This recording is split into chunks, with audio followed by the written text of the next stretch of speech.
catch up. So I give it just a minute for that to start.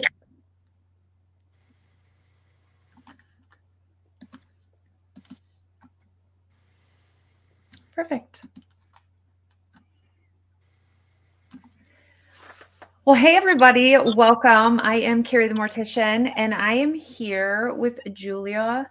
Is it Godby? Godby, yes. Godby Murray. And she is actually, we're both Michiganders. Yep.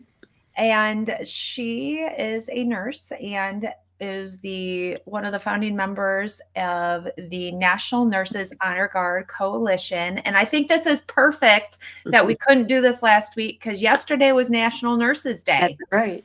So we kind of timed this a little perfectly by getting to do this the day after and kind of celebrate nurses. So if you are a nurse joining us, thank you for all that you do, and happy National Nurses Day yesterday to you. So welcome, Julia. I'm so glad we finally could be able to do this. Well, I'm happy to spread the word about the National Nurses Honor Guard. Yeah. My mother, my aunt, my grandma, all nurses. So I come from a long line of nurses. It stopped at me, but I decided to be a funeral director instead. But a lot of nursing in my family, and all the pictures from, when they got their caps and they're, in their 20s, getting their photos and everything. So I grew up seeing all of that. Now, was this a family career for you too, or? It was one of my first jobs as a nursing assistant in a nursing home, and I just fell in love with the work and how we could make a difference in people's lives. That's awesome. Now, what are you a registered nurse? Are you, because there's so many different types of nursing titles you can have. And we cover all nurses. Your basic, if you go on to advanced degrees, you're still a nurse. You start out as a nurse and then you add on those degrees. So we're all okay. Where does this, what is the lowest nursing degree you can get? LPN or LVN. It's a kind of a 1-year program. Okay. And different states have different regulations on how they can practice. Don't you wish it was the same in every state? That's what I wish for funeral directing. We're working on that. I wish it was the same everywhere. That's my one wish for funeral directing. So when did you start the National Nurses Honor Guard Coalition? How long ago did this kind of originate, and how did it originate? In 2011, a nurse that I worked with went to a conference and saw it presented at this conference, and it was at a hospital in Detroit, but they only did it for the nurses that worked at that hospital system. But she brought back the concept to us at a professional practice group. And when I saw it, I just knew we have to get this going. So we formed a committee, as nurses do. Always starts in a committee. We got jobs to do. Everybody worked together, and we formed our group in our hospital in the Lansing area. So then as we were going along, and I loved it so much, I felt like all nurses should have this. And as I got researching it, the Kansas State Nurses Association did the first one. That was in 2003. And they would send a nurse anywhere in the state of Kansas that needed this ceremony at their funeral. So then I thought, well, it can't be just in Kansas. So let's see if we can get it going elsewhere. So I started organizing, and really social media has been the biggest boon to recruiting for the Nurses Honor Guard. We can get the word out. You see the pictures. You're so inspired when you see the pictures that you want to be a part of it. So after that, I went to a nursing rally in Washington, D.C., and I decided on the whim just to wear my uniform. I had my cape. I had a cap, my cape on, and my white uniform, and thought maybe people will ask me why I'm dressed like this. And sure enough, they did. And they asked me to speak at the rally. I wasn't planning on that, but I never turned down a opportunity to talk about it. So I just started groups, people that saw me there, small, started there. And then I came back the next year. We did the rally again, and this time I was a actual speaker on the roster. So more people joined. And then it just started to take off. And through COVID and all that we went through with that, we were still able to maintain and grow. And we went from maybe 3 groups around the country to we're over 300 now. And every week we're starting new groups in new places. And the goal is to have one like every 50 miles so that nurses don't have to travel too far to do the ceremony. So how does someone, let's kind of walk through the whole process. So let's say I, as a funeral director, am meeting with the family, Mhm. the woman was a nurse, and I want to offer this to them because I know it's a thing. Mhm. How do I start the process? So if you don't know of any groups in your area, you can email the national group, which I will give you that email link, and they have a directory that tells where all the groups are, and they can put you in touch with the state coordinator for whatever state you're in. So Oh, for wow. Michigan, we have a really great state coordinator, and we're having our first statewide meeting next week, as a matter of fact. So yeah, we're growing by leaps and bounds. I can hardly keep up with it. It's just awesome. We had our first national meeting last year in May, and we had 450 nurses from all over the country, even as far as Hawaii. And we Wow. lined us up in our uniforms and got a group picture. So that was quite a feat to be able to do that. So when they reach out, it is a pretty quick turnaround sometimes, as funerals are. I mean, they're becoming more and more delayed, but it is a pretty quick turnaround. How quickly can you gather enough nurses, and It how just many do you need for the honors? it just depends on who's available, and you can do it with one nurse too. It doesn't have to be 5 nurses or 10 nurses or whatever. It's always very impactful when you have more than one, but only one person can easily do it. And each funeral director will be provided with a phone number too, because like you say, the turnaround time by the time someone reads their email, it Right. might be over with. So then the funeral directors can call that contact person for each group that they will be provided. And then they offer it to the family. Most of the groups do have brochures that they can give funeral directors to have, so they can see pictures of it, see what it looks like. The ceremony itself is pretty short, anywhere from 3 to 5 minutes, with the ending in a final roll call and officially releasing them of their nursing duties. We Hmm. carry a lamp, the lamp of learning, which was carried by nurses in the fields like Florence Nightingale back in the 1800s to light their way when they're attending soldiers in the field. So that lamp is symbolic of the lamp of learning, and most nursing graduations do give the nurse a lamp. And you're supposed to keep on learning all through your life, and you do as a nurse every day learn something. I wonder if my mom has a lamp. I'm gonna have to ask her. And most people probably didn't even see the sense in keeping a lamp, and not all the schools give it away, but we provide one with each ceremony. We walk in, proceed in, the lamp is lit. We do the ceremony, and then the lamp is extinguished and given to the family. Oh, Yes, I love and we that. also give a white rose during the ceremony, symbolic of the dedication to our profession, nursing profession, and that would be placed either on the casket next to the urn. If there's no casket or urn, then we give it to a family member. But yeah, like I said, it's a quick ceremony, only about 5 minutes, so people aren't squirming in their seats going through a big Yeah. long ceremony. But it's so touching because, as you know, as a family member of a nurse, the families live our life with us. The on-call crazy schedules that we get, the missed holidays or missed birthdays because we're tending we got called in extra to work or whatever. So our Yeah. families live through that. So this is a way for them to be able to recognize that, and it brings up many memories for the families, and they're really appreciative of it.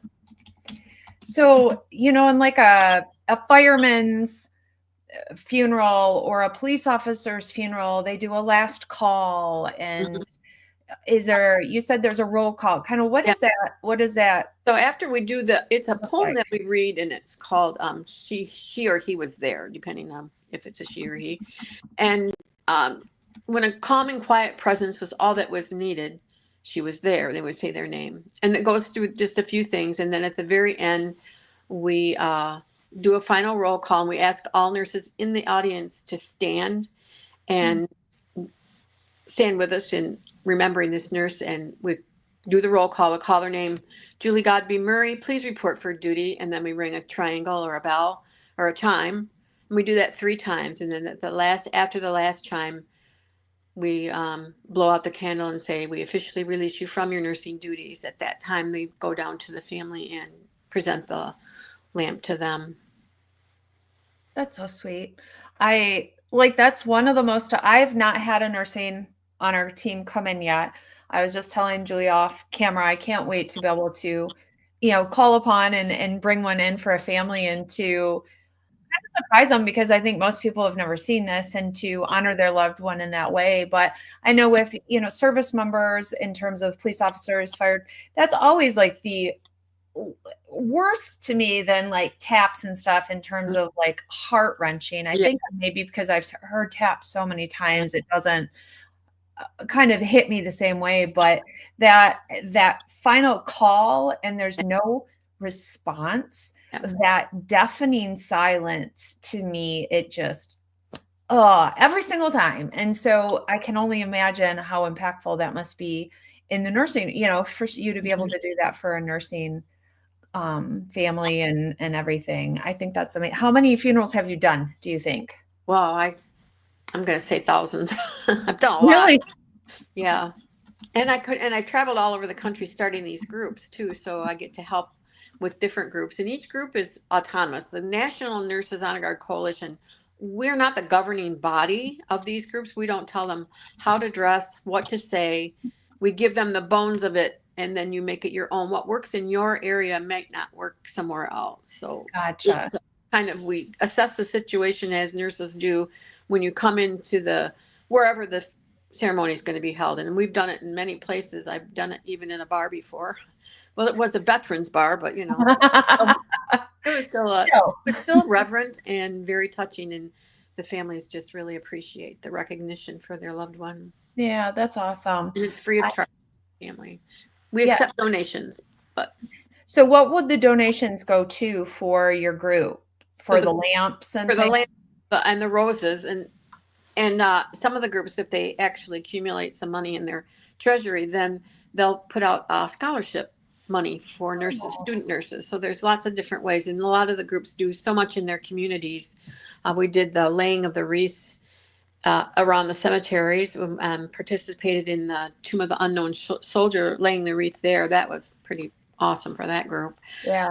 So we have a national Facebook page. Anybody can look at it, and I post things that we're doing around in our communities, fundraising activities, and also just community events that we participate in.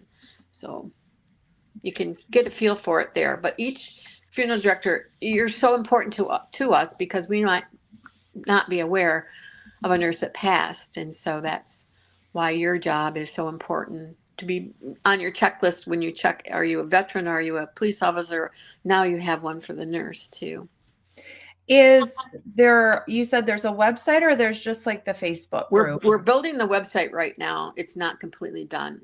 Gotcha. Coming shortly, but the Facebook page, and you can message the leadership team on that Facebook page. Okay. So I'm going to try and post the link to the Facebook page. Sometimes it doesn't let me post links because it thinks I'm spamming my own video. So, but if you don't have the link, just look up National Nurses Honor Guard Coalition and it will pop up. And you'll see there's, like I said, we have them in every state. So, well, and you can see photos of what that group looks like, and what they're doing, what they kind of look like at the funeral when they're dressed up. Where do you get the cape? I mean, my mom, I don't remember ever having a white outfit and a cape and everything. Like, where does that come from? Well, I am the cape lady. You're So when I started this, the biggest barrier to getting groups started was the capes, and because people don't sew like they used to. And so I found someone that was sewing them, and then it got so big she couldn't keep up with it. So I had to find somebody else to sew them, and now I've got a steady source for the capes. People just email me and use Venmo or PayPal or whatever to pay me, and then I just ship them out, and they get them in like 3 to 4 days. So a new group, that if they get started, they can get their capes usually within 3 to 4 days. Oh, wow. Okay. So that's, you said, like, as you're talking to the group or different groups don't have to dress in the white suit with the cape. They can kind of all decide what they're going to wear to look as cohesive. What else might that look like besides the cape and everything? What have other groups done? There are some groups that just wear whites. They just wear the whites, and they'll wear a white lab coat with it. Oh, okay. The men usually wear white too, because there is no historical uniform for a man because they weren't nurses back then. So yeah, they come along with us, and they're a very vital part of our organization as well. I love it. So it's, what's bananas to me just popped in my mind. Like, you think of cape, like on a man, I think superhero, and on Yeah. as we've been talking about it, like that hasn't even dawned on me. It's just more part of the uniform, but it really is So, a and signifying as nursing as a hero. so the nurses wore the capes in the beginning. They were made of wool. They'd be warm so that when they were tending soldiers in the field, they could stay warm. The collar was high collar, so it would come up around their neck. But also the lining was red, so they could flip that red lining open, and then the people in the that are fighting the war can see you're a medical person, hopefully not shoot you, So, and if You they know, really needed help, they could, wave their red lining on their cape too. So the Cape had a historical significance in that era for sure. that's super interesting. The which I love that there's so much history to the organization based on the history of nursing and kind of tying it all together to now. And that's what we Yeah. want, is to bring back the dignity and respect for the nursing profession, which has been kind of beat up lately through all the staffing shortages and COVID and all of the Yes. that we're having to deal with in the profession. But nurses are so dedicated to doing what they do. We put up with an awful lot that can make your job hard, but it's so rewarding to be a nurse. When I think it's become, there's so many more positions, at home nursing and the hospice and all these other areas of nursing that originally weren't there and have been created and over the years have kind of popped up. And I know people in all the different, doing all different types of care. And it's nice because some people are not meant to be in a hospital Right. setting, and some are not meant to be in a nursing home setting or in an office clinic. And so it allows variety where that variety wasn't maybe as forthcoming prior. Yes. Because some people say, oh, I can't stand blood and guts. Well, you know what? There are many nursing jobs that you never have to see any of that. We have informatics. We have a lot of computer building, that kind of thing that goes into the electronic charting, and some things that you are doing research for. So there are lots of different areas. You can find something that you like. Yeah. When I used to always just be, you had a doctor, you had a nurse, Mm-hmm. that was it. And now there's a plethora of categories in between with physician's assistants and nurses aides, and all the other categories. So and I think it's not even questioned now. It's you're a care provider, help me out kind of thing, instead of just these two titles per se Yes. that used to exist. What is maybe a favorite funeral moment from one of the funerals you've done that maybe pops in your Oh, mind? this is kind of funny, and you may have experienced it yourself, but it was quiet. The music was playing quietly, and everybody was filing in. We're all sitting there being quiet and respectful.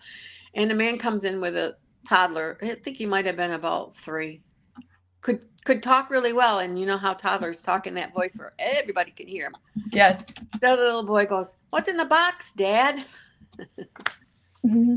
And then made everybody, you had to laugh because it was just so funny, and it just broke the tension. And it from there, all of us that knew the deceased person, she would have loved that. So that was Like probably the it's most more fun. like it's more like who, honey? Who is in the box? You got some explaining to do, Dad.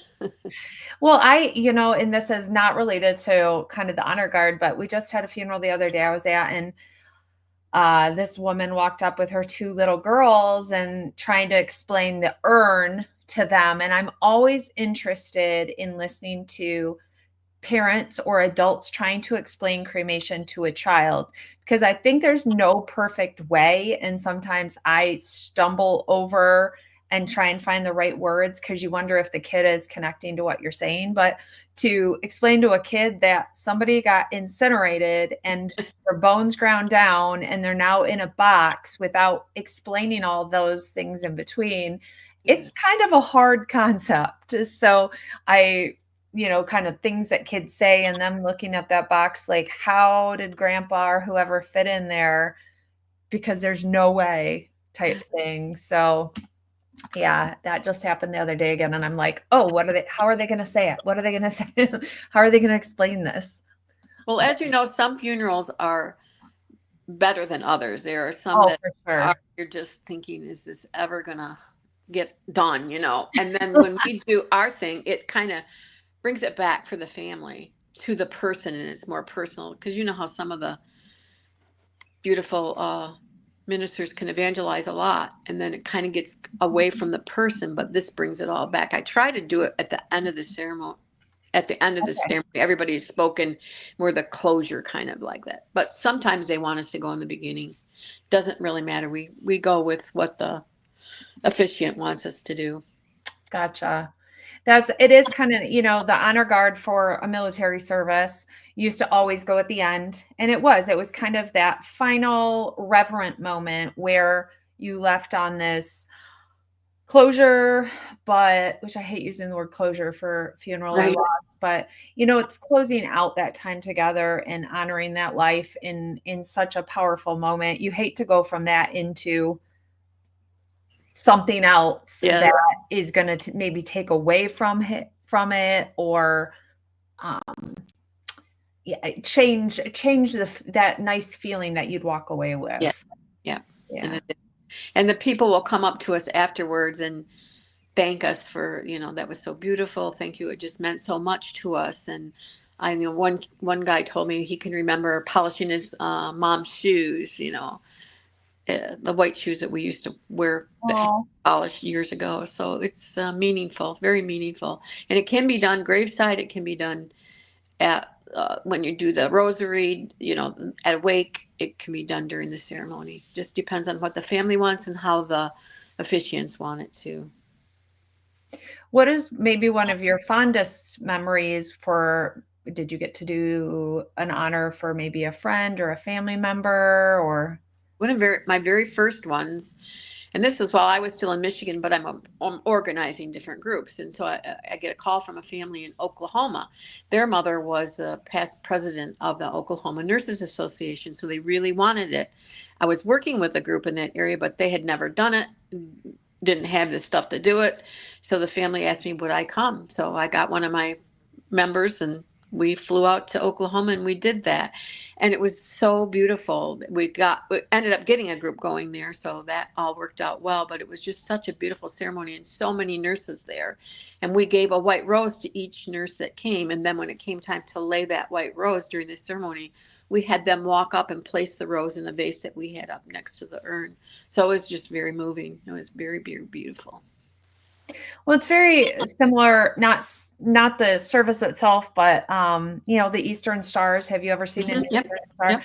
Yep. They all dress in white and they bring flowers and place them up. So that's as you're talking there, that's what I was picturing with the Eastern Star services. And the Eastern Star, which a lot of new funeral directors coming into the business are never going to see an Eastern Star ceremony because there are so few of the organizations. It is the female side to the Masons. So the Masons are typically the men. Yeah. Eastern Stars were the wives or the women who had joined, and they would have this star that had different colored points, 5 different colored points. And then they did a ceremony where they all wore these big, poofy, elaborate dresses and then brought flowers in different colors it was a whole ceremony. It typically was the evening before the funeral, kind of like a rosary is an evening before the funeral, or, the Masonic service might be the evening before the funeral. And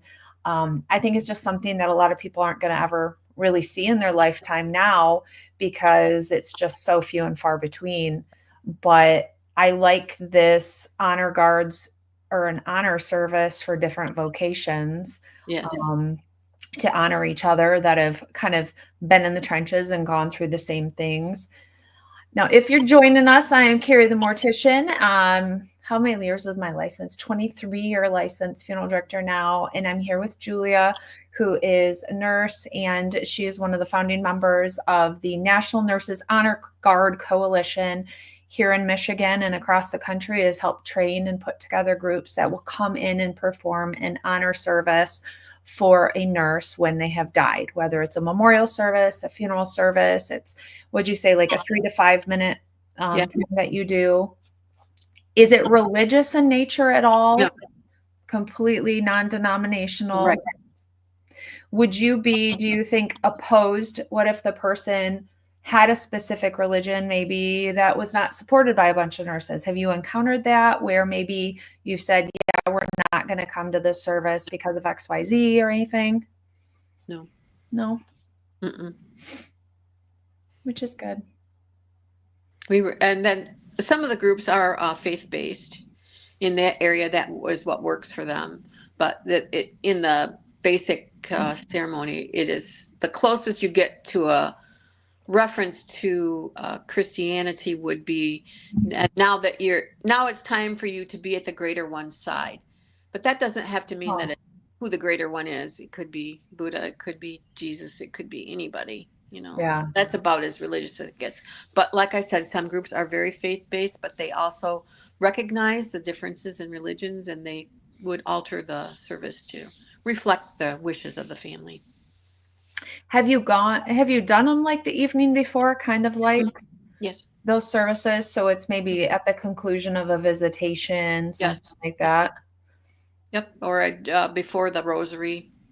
Okay. Catholic ones. So sometimes a Catholic priest if they're not familiar with the ceremony, they don't like that to be in part of their mass. So that's why they would ask you to do it the night before. But a lot of them, once they see it and realize that we're not doing any prayer in it, we're not leading any prayer because that's their job, then they let us come during the mass. So. Well, and they typically, I mean, they don't want an honor team from like the military. They don't let them typically into the Catholic Church. You can do it outside in the narthex, but they don't want that in the church itself, in the sanctuary, which I can understand. I mean, the services for the service, especially the Catholic doctrine, is very specific what should be happening during a mass. From start to finish, and some sway a little and maybe a eulogy from a family member, but a lot stick to it. So I could understand that. Have you gone into synagogues or mosques or all different? Yes, all different places. What is the highest ranking nurse that maybe you've that would have been that past president for Oklahoma Nurses Association. Okay. So yeah. Quite awesome. That's very cool. What other things about this could you share with us that maybe we don't know, or parts of it that you haven't talked about? Well, any nurse can be a member. I mean, you don't have to, you could be retired and not have your nursing license, but as long as it was in good standing when you left, then you're eligible to become a member. Our funeral directors are so important to us, and we're really trying to do funeral home visits and give you the information that we would like you to hand out to the family to show what we're doing. And as a matter of fact, there's a funeral directors convention next week at Soaring Eagle. Are you going to be there? I am not, no, but yes, we're going to be there. They've invited us to come and share what we're doing. So hopefully that'll help for the Michigan funeral directors a little more information, and they can see how to contact us. But that's awesome. Yeah, I love that it's the easiest way to spread information with a lot of funeral directors is at one of the conventions or, something like that. And I know I am trying to think when I first heard about the honor guard with the nurses, and it was something I was like, what are you telling me? Like, what happened? Somebody had talked about it. And then randomly you reached out, not even related to that person, and had said, hey, if you ever, and I think about a month or so later, we got brochures that there was one started up in the Kalamazoo area. And so we've not called upon them yet and had the right situation or, someone having a funeral that we would need to call upon. But I think it'll be such a nice opportunity to share what can be done within the nursing community for people that you do lose. Yes. Yeah. And anybody that's looking to join a group, or if any funeral directors want to see if there's a group in the area, they can email the national. And can you put that up there, or do you want me to? Yeah, I can. So go ahead. National. NNHGC. Okay. At 2024 at gmail.com. Okay. Wonderful. Yeah, a couple people were asking how to join, so that is So Good that's information. national, the president's hotline there, and Okay. she keeps the directory. The directory keeps changing because we don't publish it because every day it can be different. So when we get the website up and running, that'll be a lot easier. People hopefully will be able to just click on a site and be able to find it easily. So we're there. We're getting there. Is there anything about the service you would love to add to it that is not a standard practice in it? But Or we do alter them if one of us personally knows the nurse or can tell a story that would be appropriate to tell during that. We do modify it all the time to include things that are more personal in nature, and you know make it more, come bring it home for the family. I feel that's what we talk about. We're walking our sisters and brothers home. So isn't there a pinning with the ceremony, like when you become a nurse? Am I just yes, making that up? yep. I And feel we like have been doing some pinning ceremonies too, because we're getting the word out too that we can participate in that and do the pinning. So that's pretty cool. Each school has their own pin that they use. I would, that's to me, I'm thinking like, what happens when you become a nurse that you could do, not undo it, but do something similar when at the funeral. I like the lamp thing, but Mhm. the pinning's a little more like current relevant. Yeah, You could, I don't know, give a pin to the family or do we something. do, and that's a pretty good idea. And once you get the cost involved in it, then there's always That's that. a problem. Yeah. Yeah, but we had very generous donations, and that helps keep us going. It doesn't take a lot of money to get started. Just a willing heart is really what you need to get started. And once nurses see what you're doing, they want to join. Once you Mm. just get inspired when you see it. We've got Brandon, who's a funeral director, just posted, and he said he's having a National Honor Guard service tonight at his funeral home for Oh, someone. nice. So that's awesome. Now, what kind of nursing did you do in your I career? worked in the OR. Oh, okay. Yeah, in that same hospital for 41 years. So Oh, wow. good place to work. Very cool. Yeah, my mom was, oh gosh, she did labor and delivery. She did the burn unit, which she said was just the hardest. Oh, Burn sure. unit was Yeah. super hard. And then she went into pediatric, into an office, and then she transitioned to the funeral home, and became an aftercare coordinator at the funeral home after having helped some of the patients. The families had her help kind of in their transition when they died, kids that were lifelong illnesses and things, and then got interested in nursing and kind of transitioned, or in death care, and transitioned over to the funeral home from nursing. And it is the common hairdressing or cosmetology, nursing, and funeral directing, I say, is this big circle that everybody's kind of crossing over to one or the other, that they're like, oh, I left nursing, I'm going into funeral directing. Oh, I left cosmetology, I'm going into nursing. Oh, I left this, I'm going. It's the most crossover conversation I have with viewers and people who reach out, and they're like, should I do this? And I'm like, follow where your gut and your heart tell you to go. But it is interesting how many people, but I think the bedside manner of all of it is very similar, It that is. you're counseling in a way that you're not a counselor. I mean, hairdressing, you're a counselor all day long. Yes. Caring for someone, helping them look their best, and kind of bringing out what their ideas are and formulating it. And I think it's the same with nursing. You've got the bedside, and you're listening, and you're trying to convey things, and it's just all very similar crossover, which I never would have realized, I think, until having so many conversations with people. We're all connected. Yeah, so much. What job would you go back and do if you could go back and choose a different career? I love to scrub in surgery. You hand the instruments to them, and you're in the conversation with them. I probably miss that the most. Yeah.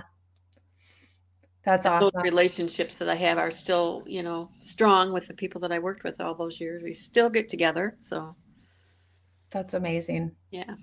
Well, thank you for joining us today. And guys, if you have questions or you have a family member who is a nurse, keep in mind that when their day comes and you want to honor their nursing career, that you can reach out to the National Nurses Honor Guard Coalition through either the email that we just provided, through their Facebook page. Eventually a web page will be, Yes. will be born. In the works, yeah. Yeah, because more than likely you have one of these organizations within a decent amount of time from you, radius that you can call upon them to come to your funeral home or to your church or wherever to have them there for your funeral service for your loved one.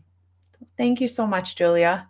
Well, thank you for having me, and let's get the word out so that everybody knows about the Nurses Honor Guard. Yeah. Thank you. Thank you. Just hold tight a second. Okay. All right. Bye, guys.